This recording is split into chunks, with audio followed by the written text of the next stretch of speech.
അക്കു എങ്ങനെ കരയാ? എങ്ങനെ ചിരിക്ക?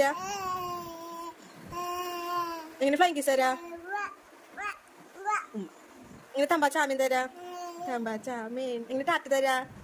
ടാറ്റ. എങ്ങനെ പങ്കുവെട്ടാ? ഉച്ചു പങ്കുവെട്ടി. അപ്പ വന്നു. അപ്പനെ വിളിച്ചേ. കേട്ടില്ല അപ്പ? ഒന്നും കൂടി വിളിക്ക്. വിളിച്ചോക്കിതേ അപ്പ വരുന്നതേ. എവിടെ വരണ അപ്പ? ദേ വരണ. വിളിച്ചേ. അപ്പ അപ്പനെ വിളിച്ചോക്കേ. ചേച്ചിയോട് ചേച്ചി. ചേച്ചിയോ? പൂയാ? എങ്ങടെ പൂയേ? ചേച്ചിക്ക് ടാറ്റ കൊടുത്താ? ടാറ്റ എന്നാ ചേച്ചിക്ക്? പാവ ചേച്ചിയുടെ ഉക്കുളിക്ക് പോയാ? ഇഷ്ടായാ? ഉക്കുള ഇഷ്ടായാ? നല്ല ഉക്കുളാ? ചേച്ചിനെ കണ്ടാ? വാ അക്രി തിന്നാ? അമ്മക്കൊരു ഉമ്മ വരുമോ? ഉമ്മ